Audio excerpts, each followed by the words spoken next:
Bonjour, ceci est une demande, une exigence de démission du gouvernement de M. Macron et de lui-même. Que peut-on attendre d'un homme, notre président Emmanuel Macron, qui se dit fier d'avoir travaillé aux intérêts de Nestlé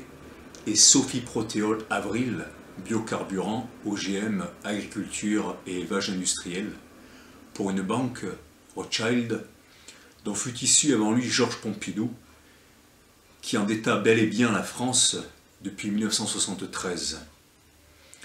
D'un homme qui a vendu la défense nationale, Alstom, à General Electric, c'est-à-dire au gouvernement des États-Unis, l'État le plus impérialiste du monde, en 2014 sous François Hollande, parce que, ouvrez les guillemets, la France n'est pas le Venezuela et qu'un État ne doit pas intervenir sur le marché, fermez les guillemets, même quand c'est sa souveraineté et sa sécurité qui sont en jeu. Un homme dont l'obscur et proche collaborateur Alexandre Benalla illustre parfaitement la violence nationale protégée par l'immunité d'en haut, alliée à l'impunité d'en bas. Que peut-on attendre de son Premier ministre, Édouard Philippe, qui a été lobbyiste chez Areva et a vendu des centrales nucléaires partout où c'était possible, y compris en Chine, la plus grande dictature du monde, coupable du double génocide tibétain et ouïghour, et hypothéquant grandement l'avenir de la planète. Que peut-on attendre d'un duo Macron-Philippe qui vend des armes à l'Arabie Saoudite, dictature tribale, capitaliste, islamiste, sous la loi de la charia, opprimant les femmes, massacrant les Yéménites, population la plus pauvre du Proche-Orient. Un homme qui a réprimé avec son ministre de l'Intérieur, Christophe Castaner, les manifestations de 2019, avec une brutalité qui a horrifié la plupart des pays du monde, mais sans doute rassuré les partenaires des pays suscités. Pas grand-chose d'autre que le confinement et le contrôle de sa population, plus qu'inquiétant, par le mensonge, l'incompétence, le cynisme et le mépris. Et avant tout, le renversement de sa culpabilité sur sa population. Ces gens-là ne sont pas la solution, ils sont et soutiennent tout ce qui va mal dans le monde. Voici 3 documents sur des faits plus ou moins connus mais essentiels. Faites-les circuler avant qu'il n'y ait plus rien à voir, c'est peut-être le cas déjà. J'ai posté ça il y a une bonne semaine. Et n'oublions jamais une chose, si on veut connaître la vérité sur la finance, le nucléaire, les ventes d'armes, l'industrie pharmaceutique ou le pétrole, on ne le demande pas aux banquiers, à Areva, au ministère de l'Intérieur ou à Big Pharma. C'est à vous, c'est à nous et à ceux qui n'ont pas d'intérêt financier ou de pouvoir à faire circuler l'information, à la découvrir souvent. Rappelons-nous d'où ces élus, entre guillemets, viennent, ce qu'ils ont toujours fait et ce qu'ils continuent à faire. Alors, le premier document, c'est la culture d'un coronavirus en Chine, en 2015, diffusée par Rai 3, l'émission Leonardo, Rai 3, télévision d'État italienne, sur YouTube. La deuxième, c'est sur la gestion de la crise du coronavirus par la Corée et l'Allemagne, par exemple, sans confinement total, voilà. Même si effectivement des efforts sont toujours à faire et une veille à garder. Et troisièmement, des chiffres surévalués volontairement par les gouvernements et les alertes des grands spécialistes mondiaux contre le délire des pouvoirs en place, dont la France, sans proportion ni efficacité et les conséquences catastrophiques sur l'état de la société. Un lien que je mettrai donc avec cette vidéo, avec parmi ces chercheurs, un lien qui fonctionnait encore le mardi 31 mars à 19h50, parmi les chercheurs et personnalités cités, Giulio Taro, John Giannidis, Stéphane Rockertz, Pietro Vernazza, Yoram Lass, Peter Gaucher, Karin Molling, Pablo Goldschmidt, Julian Nida Rumlin, Jean-Dominique Michel, Didier Raoult, Frank Ulrich Montgomery, Suchirit Bhakti, David Koltz, Michael Osterholm. Facebook.com/watch/point d'interrogation, etc. Quoique écologiste, végétarien depuis presque 30 ans, membre de la NEF, la seule banque éthique qui existe en France et qui a réussi à commencer très difficilement son processus d'indépendance totale malgré le lobby bancaire français, qu'une loi européenne pour une fois a obligé à s'incliner devant la libéralisation de la création de banques, de nouvelles banques. Et n'ayant moi-même ni voiture ni appartement, je ne me réjouis absolument pas de cette sinistre mise à l'arrêt du monde aux mains de ceux qui ne cessent de le détruire depuis toujours. La pauvreté sous la domination des pouvoirs en place n'engendrera que malbouffe, et ne risque bien de n'engendrer que malbouffe, sous-culture et dépression. 10 ans après l'effondrement de l'Union soviétique, la Russie a élu entre guillemets Poutine, et 10 ans après la crise des subprimes, l'Amérique, les États-Unis avaient le choix entre Hillary Clinton et Donald Trump, élus par les grands électeurs. Je pense qu'il est temps, depuis longtemps, car cette période m'inquiète beaucoup, comme beaucoup d'autres personnes,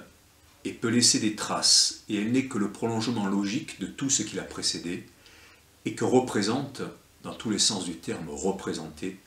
ce président dont personne ne voulait ni n'avait besoin, sinon peut-être par une ruse de l'histoire, passant par un petit homme pour en faire émerger de plus grands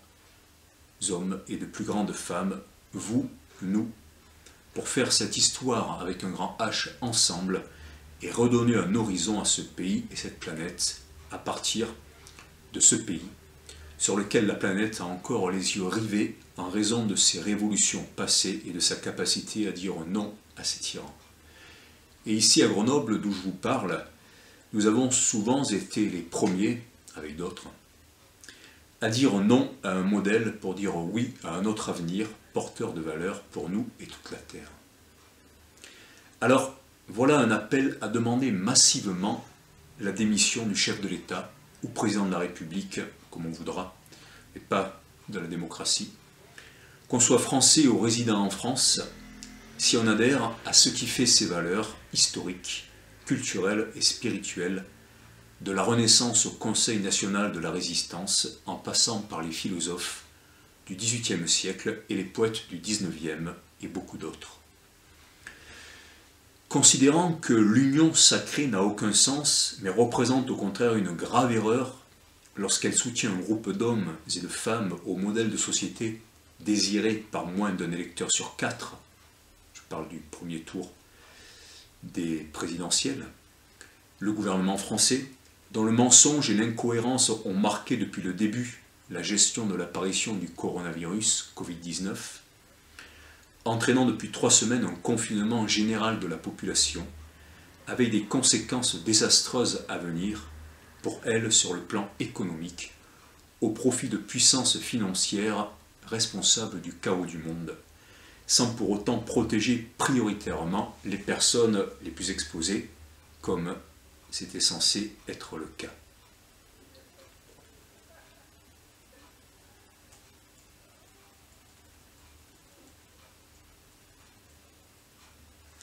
Considérant l'expression « nous sommes en guerre » injustifiée dans le contexte d'une épidémie de grippe, même si sévère, mais qu'elle revêt manifestement en revanche un sens pour le chef de l'État et son gouvernement, portant légitimement à l'inquiétude, compte tenu des mesures suspensives de la démocratie qu'autorise cet état de guerre, considérant l'ancienneté des virus, leur capacité à muter et leur génération par les modes de vie humains déréglés et déréglementés, ayant franchi des frontières décisives en termes d'invasion, d'agression ou de consommation d'espèces naturelles amenant à notre contamination, considérant l'impossibilité de vaincre une guerre contre des virus en raison de la nature même du processus du vivant, que nous rendons fou, et considérant les conséquences dévastatrices de l'état d'urgence décrété par le gouvernement sur les populations en termes de liberté individuelle et collective et de prise de décision dans les choix de société, et les risques de voir s'étendre une situation, une politique de contrôle et de récession, considérant les périodes extrêmement rares où les pays du monde, ou quelques pays du monde, rares, ont vécu en démocratie, et conscient que les régimes du monde connaissant aujourd'hui une véritable démocratie sont encore plus rares, incluant les plus grandes puissances de cette planète, considérant l'histoire encore très récente et fragile de la démocratie dans notre pays, entrecoupée de guerres, de régressions et de régimes autoritaires, considérant en particulier l'accueil favorable fait au fascisme italien et au nazisme allemand, entre autres, avant même et pendant la Deuxième Guerre mondiale, par les grandes entreprises et la finance française et internationale, les penchants affirmés et les intérêts confirmés que ces mondes-là ont toujours eu pour les régimes autoritaires et les situations de guerre et d'opacité, auxquels j'aimerais rajouter l'aveuglement de beaucoup de communistes sur des régimes autoritaires du RSS, de Chine ou du Cambodge. Considérant l'inexpérience absolue en termes d'exercice démocratique du pouvoir du chef de l'État, jamais élu avant son accession à la présidence de la République,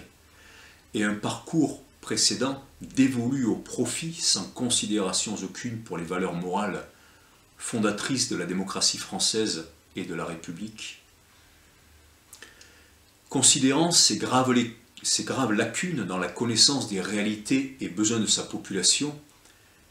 et jugeant ces manquements incompatibles avec l'exercice d'une fonction représentative et exécutive à la tête de la nation, considérant de la même façon, au vu de leur parcours professionnel et de leurs actes d'élus, les membres de l'équipe gouvernementale, considérant les relations commerciales et diplomatiques privilégiées du gouvernement français avec de nombreux pays autoritaires ou dictatoriaux, bafouant chaque jour droits de l'homme et de la femme de différentes façons, et entraînant toujours plus dans la catastrophe la civilisation humaine et sa planète,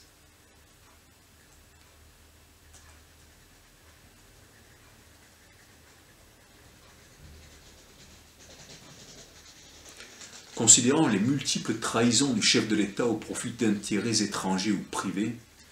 au détriment des populations, dans les buts de l'enrichissement personnel ou d'une société privée, ou sous prétexte d'une non-intervention de la France dans la loi du marché, c'est-à-dire la loi des marchands, et d'institutions transnationales de notoriété commune aux mains d'intérêts privés européens ou mondiaux, détruisant l'héritage du Conseil national de la résistance et révélant l'impuissance et la passivité d'un haut fonctionnaire ou sa complicité lorsqu'en charge des destinées de son pays, considérant la collusion de personnes à la tête de l'Europe, tel M. Jean-Claude Juncker, président de la Commission européenne, qui a aidé dans les années 2010 à l'évasion fiscale de milliards d'euros de grandes entreprises via son pays, entre guillemets le Luxembourg, en primant de la sorte les populations dans des régimes d'austérité imposés par cette même Europe, et M. Mario Draghi, des établissements Goldman Sachs, président de la Banque Centrale Européenne, ayant amené, avec les représentants corrompus de la Grèce, à la chute brutale de l'économie du pays, avec des conséquences dramatiques pour sa population. Considérant et interpellant le fait que l'accession et le maintien au pouvoir de personnes corrompues à un si haut niveau d'exercice du pouvoir, l'Europe et la France, entraînant les destinées de centaines de millions d'êtres pour l'Europe, ou de plusieurs dizaines pour la France, ne peut exister sans la complicité ni le silence d'un nombre suffisant et important de relais influents à tous les degrés de l'information et de la décision, et cela à l'échelle géographique d'un pays ou d'un continent, et à l'échelle temporelle de plusieurs décennies, et considérant cela comme extrêmement préoccupant,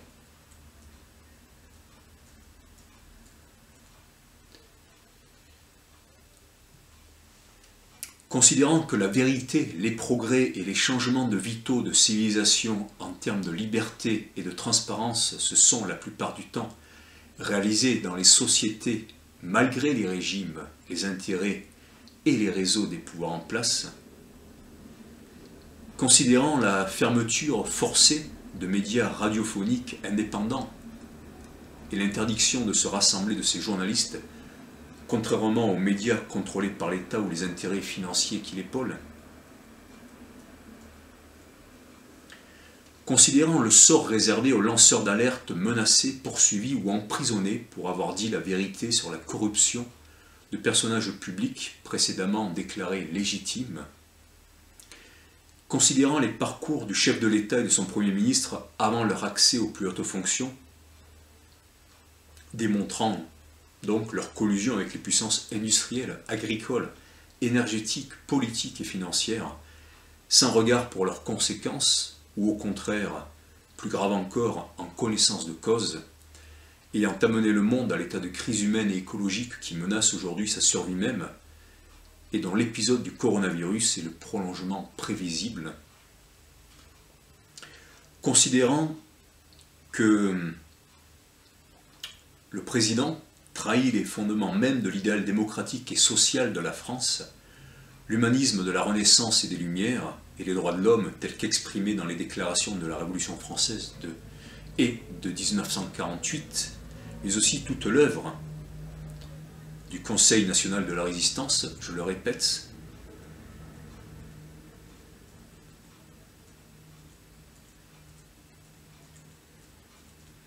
considérant que nous avons tous été témoins au XXe siècle et au début du XXIe de l'effondrement des mirages idéologiques, capitalisme, communisme, fascisme, prétendant mettre fin aux inégalités de l'Ancien Régime, aujourd'hui rejointes par la science, la technologie, la génétique et le transhumanisme, et un virtuel nous proposant au mieux, dans la disparition de l'argent liquide, un revenu universel abreuvé de sous-culture et d'agro-industrie, pour avoir les mains libres derrière des sociétés écrans, illusoires et labyrinthiques, considérant que l'histoire et l'actualité ont amplement démontré que la vérité ne s'apprenait pas auprès des principaux intéressés, mais d'enquêteurs indépendants. Donc, je le répète, qu'il en était ainsi pour la santé, les vaccins, les armes, le pétrole, le nucléaire, la politique, les médias, la médecine et bien d'autres domaines. Considérant qu'un homme-État véritable se reconnaît à sa vision du bien commun, à l'échelle non seulement de son peuple, mais aussi du monde, et à sa capacité de s'entourer des plus clairvoyants, parce qu'ils ont d'abord pensé l'humain et sa planète dans leur globalité, et proposent un monde où les hommes et les femmes peuvent se réaliser dans un progrès toujours en harmonie avec la Terre et toutes ses formes de vie, sans aliénation réciproque. Considérant le modèle d'économie, de valeur, de société, de planète du gouvernement démontré par ses actes et ses absences d'actes, ne faisant qu'amener la population française comme celle du monde vers le désespoir, la colère, la division, la fermeture, la méfiance et l'absence d'un horizon commun, sinon celui de la misère et de la dépendance,